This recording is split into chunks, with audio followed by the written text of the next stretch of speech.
दोस्तों आज के इस वीडियो में मैं आप सभी के लिए लेकर आया हूं आपके BSc second year fourth semester zoology के unit 5 immune system and its component से जुड़े हुए मोस्ट इम्पॉर्टेंट एमसीक्यू। और ये ऐसे एमसीक्यू है जो कि प्रीवियस ईयर एग्ज़ाम में पूछे गए हैं और आपके आने वाले एग्ज़ाम के लिए बहुत ही इम्पॉर्टेंट है। तो आज का ये वीडियो आपके लिए बहुत ही इम्पॉर्टेंट होने वाला है। वीडियो को ध्यान से देखिएगा और पूरा देखिएगा। तो चलते हैं पहले क्वेश्चन की ओर। हमारा आज का पहला क्वेश्चन है, which of the following scientist is known as father of immunology, यानी कि इनमें से कौन सा वैज्ञानिक प्रतिरक्षा तंत्र का जनक कहलाता है। तो इस क्वेश्चन का जो राइट ऑप्शन है ऑप्शन डी है, एल पास्चर। चलते हैं अगले क्वेश्चन की ओर। अगला क्वेश्चन है, which of the following is the native and inherited immunity, यानी कि इनमें से कौन सा इम्यून सिस्टम जो है जो कि जन्मजात और पीढ़ी दर पीढ़ी जाता है। आपके ऑप्शन है, पहला ऑप्शन है इनिशिएट इम्यूनिटी, दूसरा है एडॉप्टिव इम्यूनिटी, तीसरा है ह्यूमोरल इम्यूनिटी और लास्ट है सेल मीडिएटेड इम्यूनिटी। तो इस क्वेश्चन का जो राइट ऑप्शन है ऑप्शन ए है, इनिशिएट इम्यूनिटी। चलते हैं अगले क्वेश्चन की ओर। अगला क्वेश्चन है, the immunity due to transfer of antibodies from the mother to her unborn child is also called, यानी कि जब किसी माता से एंटीबॉडी उसके बिना पैदा हुए चाइल्ड में जाती है तो उस इम्यूनिटी को हम क्या कहते हैं।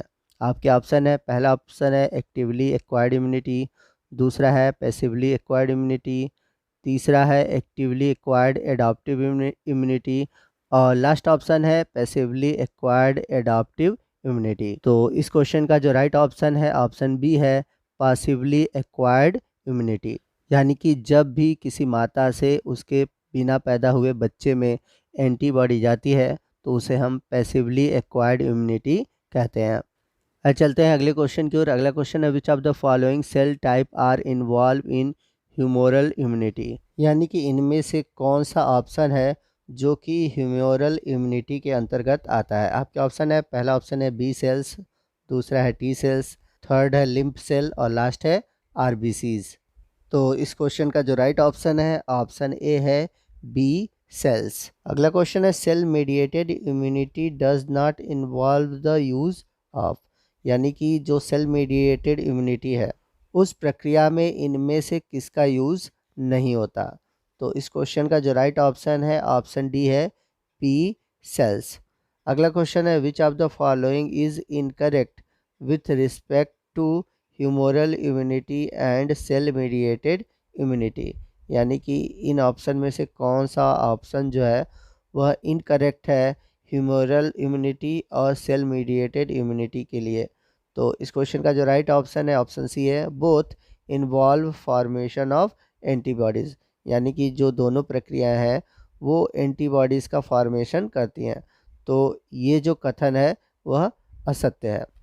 चलते हैं अगले क्वेश्चन की ओर। अगला क्वेश्चन है, एन आई जी ई एंटीबॉडी कंटेन, यानी कि जो आई जी ई एंटीबॉडी होता है उसमें क्या पाया जाता है। तो आपको बता दें कि आई जी ई जो एंटीबॉडी है उसमें 4 कांस्टेंट रीजन पाए जाते हैं। तो आपका राइट ऑप्शन है ऑप्शन डी। आइए चलते हैं अगले क्वेश्चन की ओर। अगला क्वेश्चन है, which of the following antibodies bond to antigen trigger complement protein, यानी कि निम्नलिखित में से कौन सा एंटीबॉडी एंटीजन के साथ जुड़ता है ट्रिगर कंप्लीमेंट प्रोटीन के रूप में।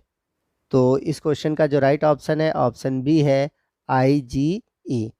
अगला क्वेश्चन है, which of the following scientist experimentally confirm two heavy and two light chain in a immunoglobulin, यानी कि किस वैज्ञानिक ने ये सिद्ध किया कि जो इम्यूनोग्लोबुलिन है उसमें 2 हैवी और 2 लाइट चेन पाए जाते हैं। तो इस क्वेश्चन का जो राइट ऑप्शन है ऑप्शन ए है, एफ ईगलमैन एंड को वर्कर, यानी कि ईगलमैन और उनके जो सहायक थे उन्होंने सबसे पहले ये सिद्ध किया कि जो इम्यूनोग्लोबुलिन है उसमें 2 हैवी और 2 लाइट चेन पाए जाते हैं। तो राइट ऑप्शन है ऑप्शन ए। चलते हैं अगले क्वेश्चन की ओर। अगला क्वेश्चन है, first encounter of an antigen takes place with of the following antibodies, यानी कि कौन से एंटीबॉडी के साथ फर्स्ट एनकाउंटर होता है एंटीजन का। तो इस क्वेश्चन का जो राइट ऑप्शन है ऑप्शन सी है, आई जी ई। अगला क्वेश्चन है, which of the following represent immunoglobulin, यानी कि इनमें से कौन है जो कि इम्यूनोग्लोबुलिन को रिप्रेजेंट करता है। तो इसका राइट ऑप्शन है ऑप्शन ए है एंटीबॉडीज़। अगला क्वेश्चन है विच सेल सिंथेसाइज एंटीबॉडीज़, यानी कि कौन सी कोशिका एंटीबॉडीज़ का निर्माण करती है। तो आपको बता दें कि एंटीबॉडीज़ का निर्माण करने वाली जो कोशिका है वो है बी सेल। अगला क्वेश्चन है how many polypeptide chain are present in IgG, यानी कि जो आईजीजी है जो कि एक एंटीबॉडीज़ है उसमें कितने पॉलीपेप्टाइड चेन पाए जाते हैं। तो इस क्वेश्चन का जो राइट ऑप्शन है ऑप्शन सी है 2 हैवी एंड 2 लाइट चेन। चलते हैं अगले क्वेश्चन की ओर। अगला क्वेश्चन है which of the following recognize intracellular pathogen, यानी कि इनमें से कौन सा है जो कि इंट्रासेलुलर पैथोजन को पहचानता है। तो इस क्वेश्चन का जो राइट ऑप्शन है ऑप्शन सी है CD8 सेल। अगला क्वेश्चन है CD4 सेल्स आर, यानी कि जो CD4 सेल है वह किस तरह की कोशिकाएं हैं। पहला ऑप्शन है थर्मोरेगुलेटरी, यानी कि ताप नियंत्रित करने वाली। दूसरा है हेल्पर टी सेल, यानी कि ये हेल्पर टी सेल है। तीसरा है साइटोटॉक्सिक टी सेल, यानी कि कोशिका में जहरीले पदार्थ उत्पन्न करने वाली टी सेल्स। और लास्ट ऑप्शन है एलर्जिक, तो यहाँ पे एनर्जिक लिखा हुआ है, आप इसको एलर्जिक कर लीजिएगा। तो इस क्वेश्चन का जो राइट ऑप्शन है ऑप्शन बी है हेल्पर टी सेल।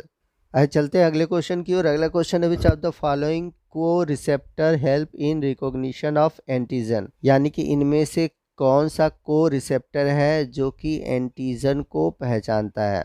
तो इस क्वेश्चन का राइट ऑप्शन है option D CD4 and CD8। अगला क्वेश्चन है which of the following CD is associated with TER, यानी कि इनमें से कौन सा CD है जो कि TER से जुड़ा होता है। तो आपका जो राइट ऑप्शन है ऑप्शन ए है CD3।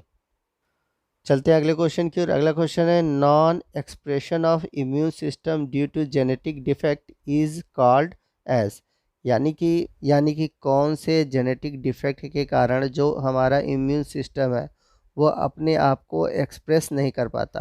तो आपका राइट ऑप्शन है इनिशिएट इम्यूनो डिफिशियंसी। अगला क्वेश्चन है HIV was isolated by which of the following scientist, यानी कि जो HIV वायरस है यह सबसे पहले किस वैज्ञानिक द्वारा अलग किया गया था। तो इसका राइट ऑप्शन है ऑप्शन सी लुइस मोंटेगिनर। चलते हैं अगले क्वेश्चन की ओर। अगला क्वेश्चन है in acquired immunodeficiency syndrome which mean AIDS the clinical deterioration is because of which of the following, यानी कि एड्स में जो नैदानिक गिरावट है वह किसके वजह से होता है। तो ये होता है CD4 सेल की वजह से। तो इस क्वेश्चन का जो राइट ऑप्शन है ऑप्शन सी है। चलते हैं एकदम लास्ट क्वेश्चन की ओर। हमारा लास्ट क्वेश्चन है HIV जीनोम कंटेन, यानी कि HIV का जो जीनोम है उसमें कितने न्यूक्लियोटाइड पाए जाते हैं।